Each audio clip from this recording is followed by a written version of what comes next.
And welcome to a very special edition of what we're doing here tonight, which is a live event talking about everything that Olga and I have been learning about this burgeoning surveillance state that we've been observing is happening. And Olga Lautman from Trump Tyranny Tracker is here, plus the Kremlin Files and Unmasking Russia. Olga, nice to see you as always. I'm gathering you're exhausted as I am, but these are difficult times, but nice to see you. Yeah, you too. These are nonstop times, and it feels like some scientist really needs to measure the time span because 1 week of Trump feels like a decade. I It mean, really does. someone And really needs to put by a design scientific sometimes, you study know, into that because it's unreal. I feel like a full week, really. Like it feels like last year. they want to overwhelm you. They really do. And I think they want to overwhelm society. So they do this on purpose, Yeah. and I think that it's important to just try to take as much time to reflect on what's been happening.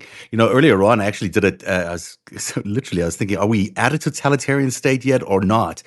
And I did like a top 10 list of what are the top identifiers of a totalitarian state. And then looking at where we are in some of those cases, and I won't go through them all, but things like the media is controlled by the state. I mean, we've already started to seeing things like the legal bullying of media institutions. You've got, hey, Dean Blundell is here. Hi, Dean. How are you? Hi, Um, Dean. you're so sneaky, but I see you there. So And I thought we were going to be on tomorrow, you but can just join us if you want. You can just join the show. So let me know if you want to. I was talking about the media being bullied by all these lawsuits that they're putting up against them. You got CBS having a lawsuit. You got others just having a lot of self censorship. You've got in the legal front where one of the key identifiers of a dictatorship is that the legal system is co-opted by the state, and then you've got people like Donald Trump telling Pam Bondi to start investigating to people who spoke out against him. You've got this real political retribution happening through the DOJ, which is a big sign that a dictatorship is coming.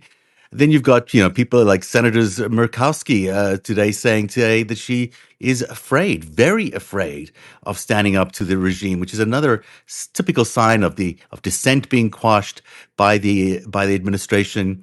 You've got these events like happening like the MTG the town hall this week where they were tasering people. I mean, those are signs of a regime, a dictatorship trying to absolutely violently control any dissent. And it may look like just an isolated incident or two, but I think what's really happening, and as well with the universities and Harvard and all these other things, what they really are doing is they're testing the limits of how far they can go. In Mhm. each of these categories, they're trying to say, how far can we push when we send undocumented immigrants or even citizens to El Salvador? How much of a resistance are we going to face from the courts or from public opinion? And, the end analysis is that we're pushing back a lot and we need to push back even harder. But the fact that they're doing this on a coordinated basis means they really are interested in the end goal, which is a dictatorship, which is where we're going. By the looks of all of this, when you look at all these different events happening at the same time, it does feel like we're heading into a total dictatorship. Absolutely. So, being that I deal with Russia, and I mean, I know quite a lot about dictatorships. When Trump ran for office in 2015 and 16, and just the tactics he was using, the things he was saying, and then by 2017, the things he attempted to do, and throughout his first term. I was screaming, this is a dictator. I can tell you, anyone from Eastern Europe, we could smell them in our in a coma. This is like you just automatically sense these tactics. Are you here? Uh-oh. I There you something happened with my are. phone. I might disappear at times. I don't know why. That was weird. Oh, But there you a go. ghost. Wonder why. Is this something we're talking about? I know. Okay. It used to I'll happen on s- my podcast, and I used to say the Kremlin gremlins are oh coming. yeah.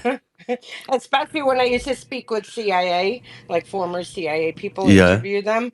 The internet in my house, no fail. I'm not kidding you. It happened 7 times. The internet in my house was just shut off, and I would have to call into my podcast. And specifically, when I spoke with former CIA people, really. and I was I like, used to get that goodbye. a lot of people. My phone conversations cut off, like in the middle of it. I Yeah. hit it. I started talking about something they didn't want you to talk about. It would suddenly be cut off. It's very weird, Yep. very So back disheartening. to Trump, Yeah. so I was warning throughout the first. I mean, my Twitter, if you look at that feed, I was calling him a dictator in 2016, 2017, a Russian puppet because, I did a deep dive on him. And he attempted what he's doing now. He attempted to do all of this the first term. The thing is that we had the people like, John Bolton and Milley and others who were the John Kelly. guardrail. Yeah. Yep. And they served as the guardrails, and at the time he still didn't fully have the Republican Party co-opted. Hmm. Um, but after election, I wrote an article, now that America elected a dictator, here's what to expect. Hmm. In November, basically using what happened in Russia step by step. In Russia, was a little bit easier because the system is a corrupt, rotten, cruel, brutal system for centuries. So, I mean, there it's just a matter of taking over and putting your own crew. And literally, as the days are going and I'm tracking this, it's like checking off everything. And I basically, in that, article, a very long guide, said what was going to happen domestically by each agency, and then on the foreign front, what he would do. And sure enough, he's, literally following what, I mean, every dictator does. I can talk about Putin, but every dictator. And we're not in a full dictatorship yet, Mm-mm. but Trump is doing everything to get us there. I And mean, would right now we're still resisting, but Trump is doing, that's his intentions. And the resistance is so important, right? And each of these things, each of these little tests that they're having, and to see how far they can push the judicial system and how far they can push the public, we have to resist. And it's so good to see Harvard, and other universities realizing this, that they can't just acquiesce. The same thing with the legal firms who are busy there lining up and making deals. We can't do that. We can't. We will have no country left if they continue to give in to these whims of this administration. We're long past the point where we can just, humor them because maybe they'll screw up along the way. We know what they're doing. We know where they're going. So we can't comply with anything. We've got to keep pushing back. And on every single front, we need to push back. The one thing sorry, go ahead. No, I was going to say, I have a very golden rule that applies to at least Russia and all dictators. You give an inch, they'll take a mile. You Hmm. can't give an inch, you can't give a centimeter.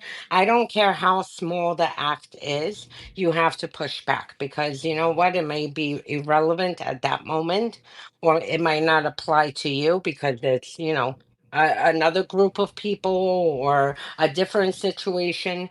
But if you don't push back, believe me, even mega supporters are going to be caught up in this. I mean, with dictators, they don't have any lines. Loyalty stopped very short with them, and everyone who knows or follows Russia, sees how many people get thrown out of a window Right. on I mean, a it's a very good on a point you're monthly making because basis. people might want to avoid the confrontation right now. They might see something happening to other people and they don't want to get involved.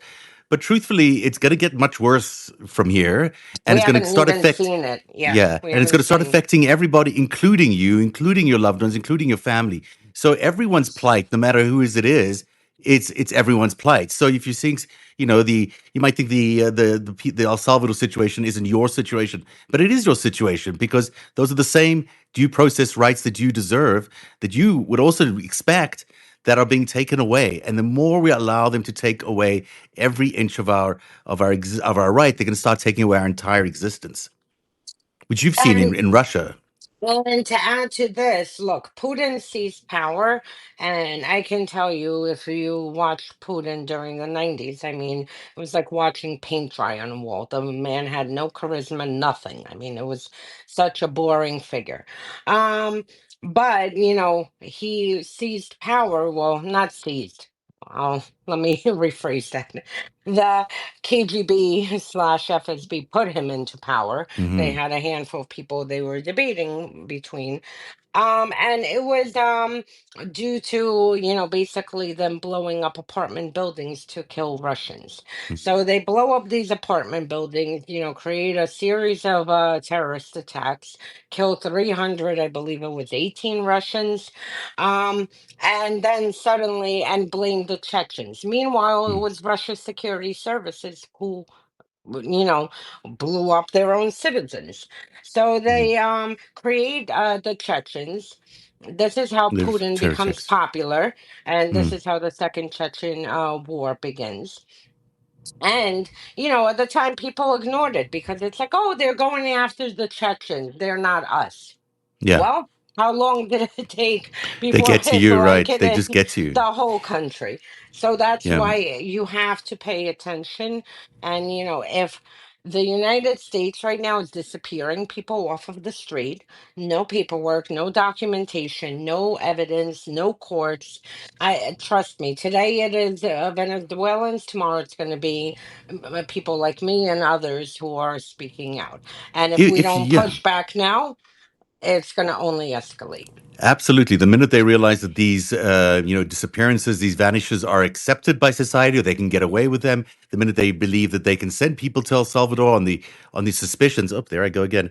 On the suspicions that, Oi, I wonder why that's Come happening. back. Uh, okay, hopefully this works. Hopefully stays throughout the show. But there's a sense here that the more they do this, the more they'll do more of it, and it's not going to end until they have complete control over everything that you say, think, do, and act on. And this is what you know, this is the most frightening part of this, I guess, is what Elon Musk is doing at DOGE, and this kind of this accelerated theft of our data, which people may, it's not something we can see. It's not something that we are able to see the results of right away. But now that we know through this whistleblower that it's really happening, that people went into the US government databases, and we believe through Russian IP addresses, we're able to siphon off a large amount of data unencumbered, unnoticed through Starlink all the way to Russia, perhaps. This is a frightening development, obviously, because it means that there is something else brewing in the background, which is much more dangerous. That could ultimately, we talk about these rights and about people being sent to El Salvador, but we don't quite understand the power of all this data when they're able to take it and then cross-reference it and what they can achieve by doing that. Can you talk a little bit more about the great piece you wrote this week about exactly this, about how there is a surveillance state that they're building to accommodate, to support this dictatorship? Yeah, so the Russia part is very interesting. I am more concerned of, what is happening on the bigger scale because the past, since Trump took power again, I have been documenting in the tyranny tracker every single day, different Mm-hmm. abuses and whatnot. And the reason I'm doing it, at first I was going to do it quietly, and then I'm like, let me just do it publicly because maybe you might see something that doesn't click with me, but might help you because you're putting it together with something else. It's exactly what happened. Um, That's why I started with the wrote my series that I'm doing right now. oh. I saw it. I saw it in the Trump tyranny tracker, and I was like, "Look at all these things! Look at all these things that seem to be happening coincidentally." So, yeah, sorry to So interrupt you, but go I've ahead. been compiling, and the reason that I do it is because I look for patterns. I'm an Hmm. analyst, I'm a researcher, and just in general, I always work to look for patterns. And in this situation, I started seeing a lot of patterns, with Musk and his, hackers. They want our social security data. They want our IRS data. They want Department of Justice data, and they want everything. I mean, people, child support data. HHS data, every single thing you can think of, this is the data that they want. And I'm like, this is something weird. Now, I knew that this, unauthorized fake Doge would cover for something. I mean, when they announced this Doge and that they're going to go and cut, waste, fraud, and whatever the other gaslighting that they're Yeah. doing, I was All like, this this is waste. not, yeah, Mm, I was like, this is not what that is for. I mean, mm, trust me, Trump couldn't give a shit less if, the government is spending $20 trillion on something. He doesn't care. The man is yeah, a con man. He wants to figure out how to get rich, how to profit, how to seize power. exactly. Now, what the reason that it all came together, and I've suspected it for a while, but I am very careful and like to put together evidence, and I don't want to just throw scandalous, sensationalistic things out unless Mm, I'm kind of certain that I've, kind of dismissed everything else, all other possibilities. And what I came to the conclusion of is that Doge, I suspect, is cover for building a surveillance state, like in Russia, like in China. I can't speak to China. I know they have a very sophisticated surveillance state. I can speak to Russia, and I mean, in Russia, you you literally, if you're on the phone, and mention something, you hear click on the phone, or they'll just disconnect the phone call if you go mm, into somewhere they don't want you to mm, go, followed by a visit from authorities.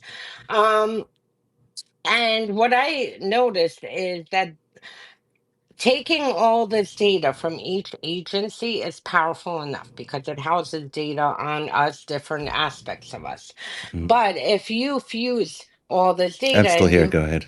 Yeah, keep going. Sorry, I don't know why that come keeps happening. back, if Weird. you fuse all this data from different agencies and Mm, then run it through an AI system, then you could put together a very complete dossier on the person, everything, how long they keep jobs for. Are they ones who, skip jobs? Or do they have, what kind of criminal history do they have? What, IRS? I mean, everything. And plus, build a profile on you, how you vote, who your family is, how your family votes, how often do you communicate with your family and whatnot. And I think that Doge is the cover for this. And what is scary is that the federal workers, the international students, and the immigrants are the test cases. mhm. So, what I've noticed since February is that Doge basically installed all these things in every single agency to root out, anyone, any dissent and any disloyalty to Trump. And they have been monitoring their communications, their keystrokes, their phone calls, their emails, everything, to the point that, one article I read that people are going into the bathroom to have a conversation with the water running, like good Yeah, old spy movie days, yeah. where you avoid surveillance by It's, turning on the water. it's exactly what's happening. I think it's at the EPA that they're so nervous that Elon Musk is busy screening their conversations, which they can do Every that. agency, Yeah. So, every. this is a real concern that people are having. But what you're describing here, it's so hard to put it into words because the intensity, firstly, the scale of what they're doing is so vast. They're getting information from so many sources, not to mention the fact they already have their own private banks of information. But And now they're this is getting, how Russia runs. This is yeah. exactly with Russia. So by Russia has a grabbing, file, mm, and that's it. They can tell you everything from the day you were born to every single thing in your life. and the reason Same why thing. democracies work the way they do and they silo off this information is exactly this reason. You don't want to give any single individual the power to go and use someone's health to blackmail them against their businesses, or to use someone's business to blackmail them against their health, or whatever it is. You want to be able to keep these things separate. So when you file your tax return and you have information there that is just intended for your taxes, well, then it should stay with them because they don't need to know that you're maybe supporting someone someone off the books or whatever it is, that they might, you maybe have a mistress on the side or something like that. That might be available to the IRS, but it isn't necessarily available to everybody. But what they're going to be able to do by taking the health records of government workers, by looking at the taxes that people earn, what they're going to be able to take from people's the Treasury Department information, they're going to be able to get a picture of exactly who you are and who your family is, and they will use it to blackmail you, or to use any other method that they have, like deportation or criminal charges, or you name it, against you. We've sort of seen it now with Tish James in New York, who is investigating Donald Trump for the insider trading. What happens to her yesterday? She's now under investigation for mortgage fraud. How did they know she's potentially, done that? Which we don't think she has, but let's say they were able to find out. They would only know by going in and looking at some of her IRS records, looking at the Treasury records, looking and seeing and comparing those things. So this is not going to be a quid pro quo where you say something in public, maybe, or in private, about politics, and maybe someone comes and slaps you on the wrist and says, don't say that thing in public. It could be that you say something in public or private, but then something happens to you at work, or something happens to you somewhere else, and it's Absolutely. disconnected. Absolutely. In Russia, if you make a comment, for instance, now, there have been many cases, you make a comment, like, oh, I don't like this, so, Russia being at war with Ukraine. Not even an extremist comment, but Hmm. just like a simple comment, like, I just wish we weren't at war with Ukraine. Hmm. If security services, get a hold of that comment, even if it was done in your home, they Hmm. will go to your job. They will yank you out. And this is how the Soviet Union operated. This is how what my parents went through. My mom's biggest heartbreak was that she got her first job because they were on a list. And I'll get to that, what these surveillance things are for. But they were on a list. And she, because my dad, was an activist underground in Ukraine, Hmm. questioning communism, and she got come back. I'm here. I'm here. I'm here. So I'm gonna keep. I don't know why um it's happening, but it just and is. and she got her first job at a university bookstore, and she was so absolutely happy. And this really, I mean, still it's as vivid to her as it just happened. And Hmm. she goes for to this new job, all excited that she has a job, and KGB comes in, grabs her out, Wow. takes her to KGB headquarters in Kiev, and they interrogate her and whatever. And now the They reason, interrogated her for oh, I what? mean, they What will was the reasoning? constantly. The reasoning is because they could. There is no Regress. reasoning. The reasoning is because they could, and I mean the KGB used to. If they left the house, they would walk in the house. They'd make sure that people, that when they came back, they knew that someone was in their house. This is just the games they play, and they want to make sure that you're constantly uncomfortable and paranoid. And I mean, they Afraid. created a very paranoid society. Hmm. Um, and I'll get to and what I wanted to talk about the target list. So Europe, in the article I included, Europe has, very comprehensive data privacy laws. These laws did not come out of nowhere. These laws were partly as a result of what Hitler did. Because they never wanted to have any, government that would be able to collect so much information on you where they can create lists. And I don't know with Nazi Germany, I know they had the list and whatnot, but I can very clearly tell you what happened in the Soviet Union and Russia. You are constantly categorized on a list. And once you're on a target list, and Russia used to be the blacklist, it still is the blacklist, you can't get a job. You can't, you can't do anything. Your life is destroyed. Or if you get a job, you have the scene of, the KGB showing up at your work and yanking you out. And this is what I worry here, because once they collect all this data and have these dossiers, they can then, through AI, compile them and put them in different tiers and categorize them and create different lists for whatever it is. So when they do want to have a crackdown, before, people even start speaking out like, oh, this group or this is the target list, we need to approach them to try to quash dissent before they even attempt to do it.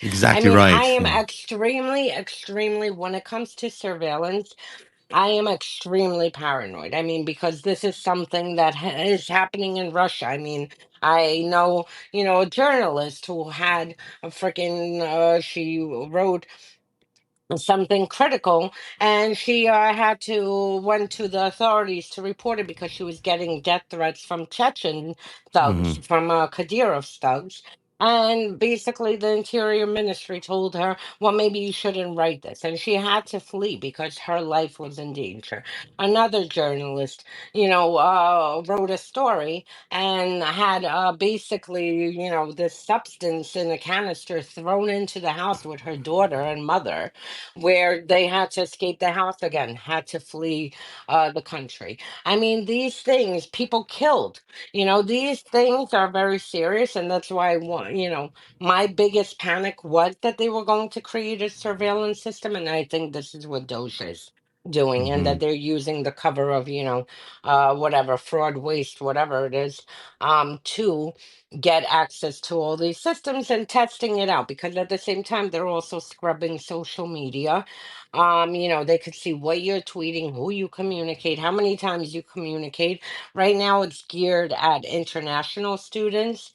Trust me, this can be redirected in a minute to us. Absolutely, and it's very If it's sophisticated not, technology. Yeah, if it's you know, the, not. yeah, the I'm sure it's already targeting at citizens. The one thing that really tweaked my interest when I was reading your tracker was the Palantir thing. Palantir is a very powerful device that has been used in military. It's created by Peter Thiel's company, um, and that what they've used this in military forces is to take databases of different information about your enemy mostly. So terrorists who might be fighting in Afghanistan. There I go again. I don't know why this is happening. Sorry. Um, but they would take these disparate databases, and Palantir is able to merge all these databases together in real time. So if you're your American troops chasing a terrorist in Afghanistan, your augmented reality would immediately tell you who's the terrorist and who isn't, who's the target, and combine all this information quickly. But that's when you're fighting terrorists. When you're dealing with the same kind of technology that Elon Musk is using now to build a mega API, which means basically all of the information that they're gathering is going to be shared across this one very powerful platform that Palantir makes. Well, now you're going to know that they're going to have this instantaneous ability to research people, to understand who the targets are, to have a complete understanding of who you are and why you're, in their mind, a threat to them. And that's where it gets really concerning when you think about the disappearances and the lack of due process and the damage they're doing to the courts, and why on a very real time basis this is appearing to happen now in the United States. Yeah, and then with the disappearances, of course, there's no horror dictatorship without an Eric Prince. And Hmm. apparently, Eric Prince pitched a plan, which is why I suspect Trump keeps talking about disappearing now Americans. Um, Pitched a plan, which is kind of very chilling, to Trump, that basically would designate part of the El Salvador prison as U.S. territory, to bypass the courts here in the States. And so now, They're yeah. can you imagine this? And this is why, like, we all look, we need to push back as hard as we can. I mean, me, I'll go fighting to the last breath. But at the same time, we need to understand what we are facing, and, make sure, like, people need to wake up. They need to start pushing back very hard against this, because once, they take over, I mean, it begins to snowball. And I personally am one that you can throw a dictator over at any time, because in Russia it's a different story. I mean, people are more like sheep, and they just go with the flow. And it's been like this under Stalin, under, the Tsars. But the earlier you push back against a dictator, the less likelihood they'll have to succeed and grab full power. But That's I'm one, exactly you right. keep going until the end. I mean, in Ukraine, you Yeah. saw two revolutions, and and they were successful. So I mean, we need You got to, to but you need to fight right away. When you look at like Mao, you look at Stalin, you look at Hitler. Even the amount of time it takes for a dictator to solidify power is not actually as long as you would think. It's within 6 months those leaders were able to completely cement their dictatorial powers, and we can see how fast Trump is moving right now. So we don't have a big window here, really. I mean, you can stop him after the fact. Normally, that ends up being very difficult, but it's war and other situations. But in the next few months, we probably have the most opportunity to do something before all the DOGE systems are in place and before they've been able to siphon off all this information and before they've got so much wariness in this population that people are going to sort of give up to some of what they're doing. We talk about the El Salvador prisons, but there are indications they're building prisons across this entire yeah, everywhere. country. Yeah. The southern border is becoming a military base precisely for this reason, so they can not have to follow the rule of law in any of these places. We're seeing that rule of law disappear before our very eyes. When Donald Trump is not listening to what a court is telling him in terms of facilitating the return of a citizen from El Salvador. I mean, it seems ridiculous. It seems absolutely insane that this is the president of the United States not doing that. But this is in fact what's happening. And so this window is very crucial. But what is insane, I have to honestly push back with the regular media. What is insane is, you know, look, people like me and you have been screaming that Trump, has authoritarian tendencies for a decade now. Mm. The media finally caught on, after the insurrection, and kind of understood that this is not just a normal, president, that there's something there. Um, and then, him becoming a dictator, the threat of dictatorship became more common last year. But the problem is with this, you know, I mean, the Democrats ran on it and said, "Oh, Trump is a dictator," and the pundits spoke about Trump being a dictator. The problem is that at the same time, and this is where this disconnect is because they've never, thank God, experienced it, but the problem is, you cannot say Trump is the dictator, and then at the same time, and all the institutionalists on TV say, "Oh, well, he can't do that. That's illegal, and this is breaking the Mm. Constitution." Right. I mean, Of course. dictators that don't have constitutions, they write their constitutions or Yeah. they change or alter the Constitution. Trump right now is saying a violent criminal will be disappeared to El Salvador. What is violent in his head?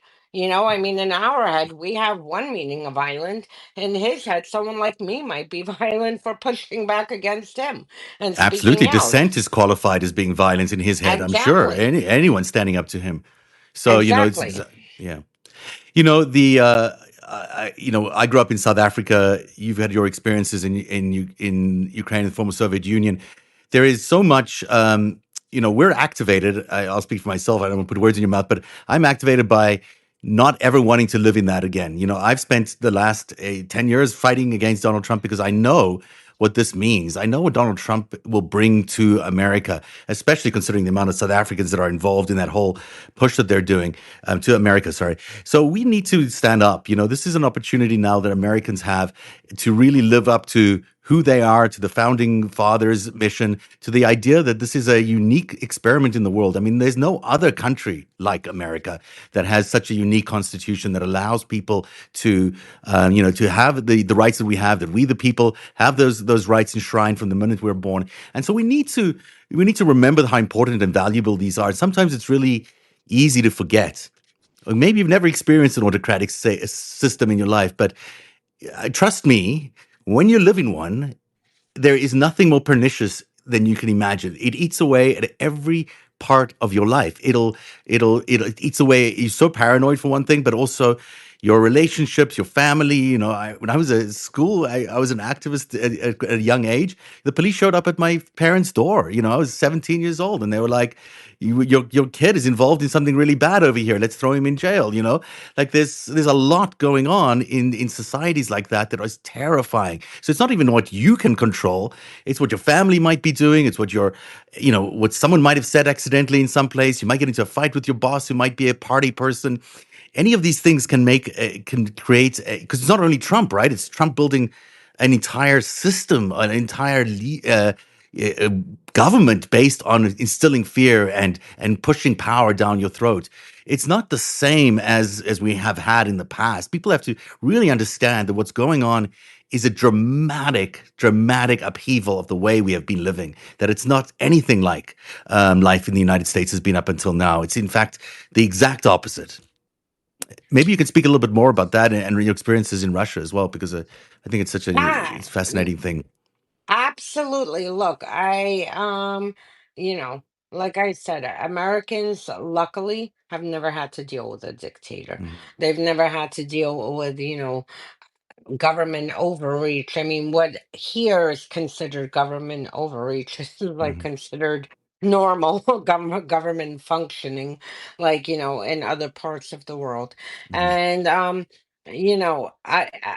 it's a good thing that America has never had to deal with this because, people left here. I mean, my parents fled the Soviet Union, and I never thought that I'd be fighting this shit here. mhm, Um, so it's a good thing that they never had to experience. On the other hand, it's terrifying because they don't know what it means and what is coming.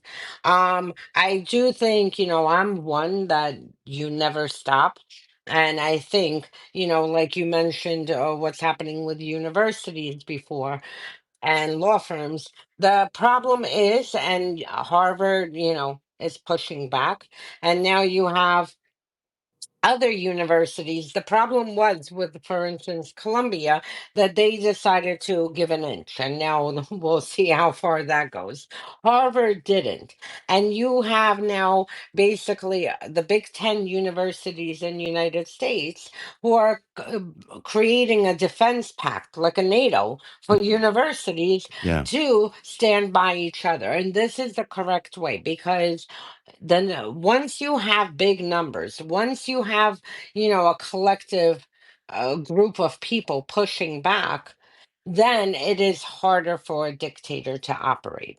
And I always say, there's more of us than them. I mean, here in this country, even if, uh, you know, 5 million people, which is of a small percentage of the Mm, country, really took this serious and said, absolutely not. We're not going to have a fascist surveillance, authoritarian state. Even 5 million people. I mm, mean, this is probably, I don't know, 10,000, 20,000 more times bigger than what they have in their mhm. power. It's such an And that's important why point. I believe, with the universities, I mean, this is amazing because the fact that 10 universities came together and will assist each other in pushing back in case any of them, and basically it's like a NATO pact. You come Mhm, for one, you come for all of us. And mhm. that means that they're going to share their financial resources to fight back, their lawyers, everything to fight back and push back.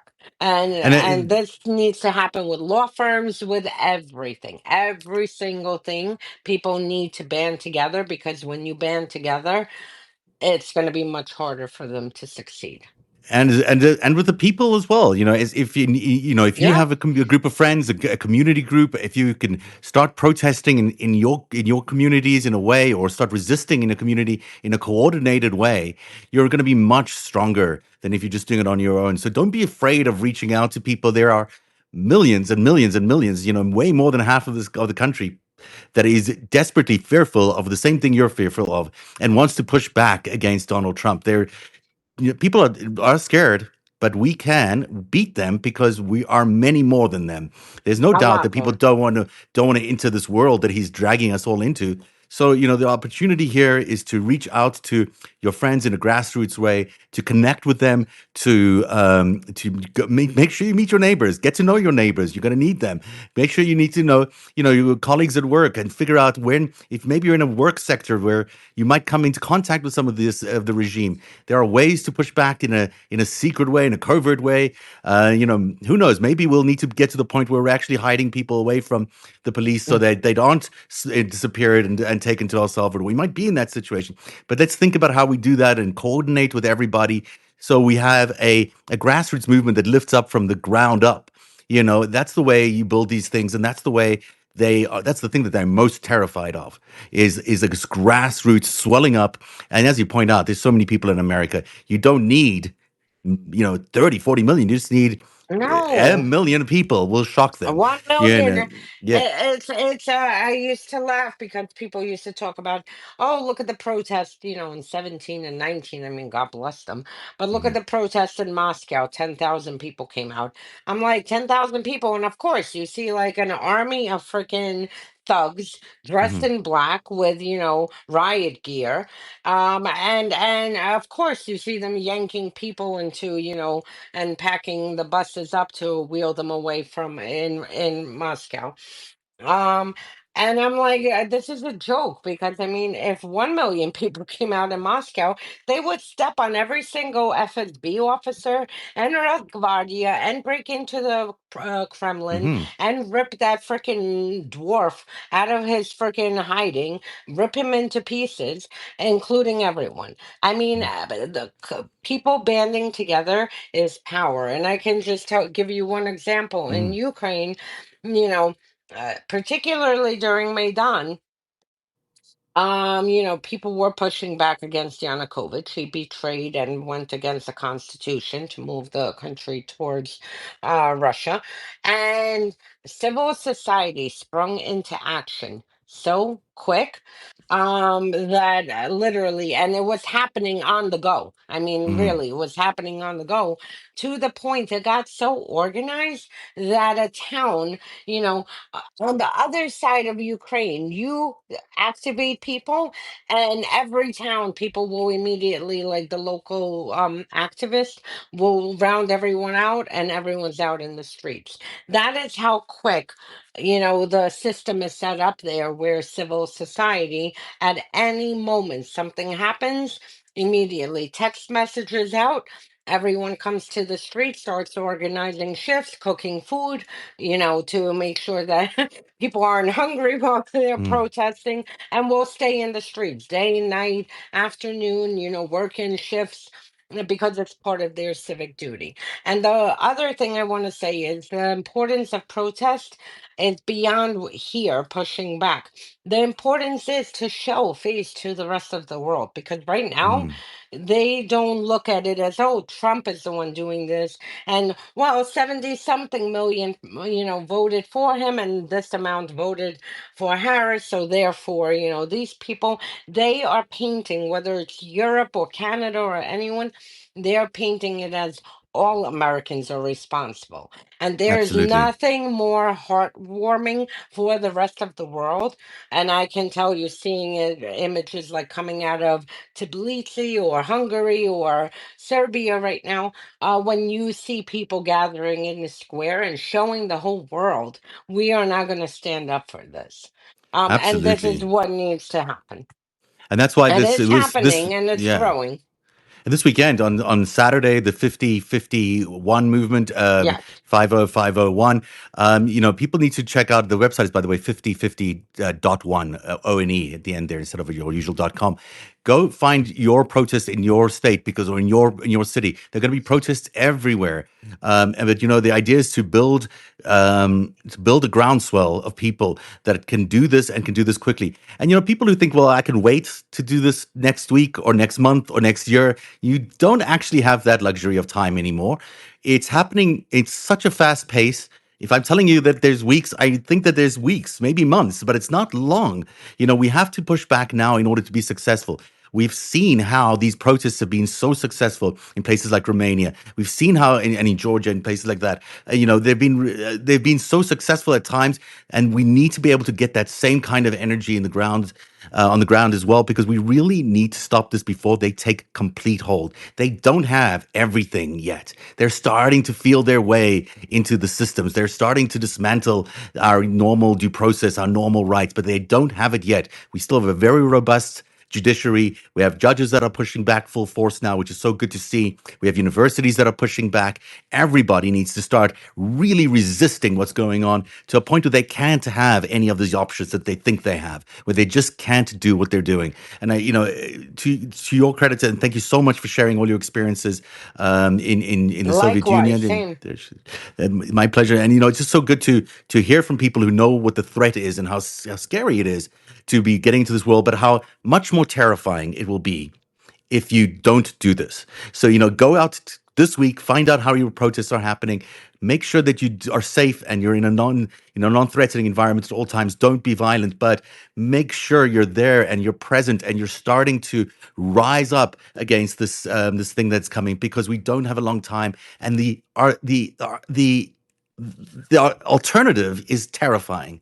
We are staring at if we don't push this government out and we don't push this effort down, we're facing world wars. We're facing a horrific Oh, future for you, for dystopia. your kids, for everybody. That we can see it happening already. Absolutely dystopian. So now is the time. People really need to take this seriously. It's happening clearly, and we need to move on. And so I know you make this quite short, so I'll let you say whatever you need to say as a closing remark here. I'm just going to keep repeating, you don't want to live in a country where you have to worry about your children disappearing, your family members disappearing because they said the wrong thing that criticized the regime. You see Trump how he is. I mean, he doesn't like something that someone said, and he is using the powers of the government. I mean, Harvard, this is when I talk about weaponizing, and I started my Trump tyranny tracker with power consolidation, weaponization of agencies, how you call it, media and authoritarian tactics, knowing fully when I started where this, movie is going. Mhm. And the fact that you have Harvard and Trump is weaponizing the IRS, the DHS, literally every agency to go after an institute. He's doing the same thing in Maine. Why is he fighting with Maine? Why is he using every single government agency to go after Maine? Not because they're, of transgender rights, because the Maine governor humiliated him at the Mhm. governor's meeting in February in the White House and told him basically, fuck off, I'll see you in court, when he Mhm. was threatening her. He could not forget that. And since February, literally, they're throwing everything short of sending the National Guard to arrest her. They're throwing everything at her. And this is from the fact, like I said, Trump doesn't care about transgender. Mhm. These are all smoke screens to one, test their tactics, two, to try to activate his base and mega and fight these culture wars while they consolidate power. um and that's it. So that is my thing, like organize, organize, organize. Find your local movement, grassroots movement, sign up, volunteer, do whatever you can. If you could pitch 2 hours a week, wonderful. If you could do a day a week, wonderful. If you can draw, what are they called, those protest signs, or you can like find your own strength where you're comfortable in Mhm. your lane to help with this. Yeah, this is definitely the most difficult time America and probably the world has seen in over 100 years, probably much longer.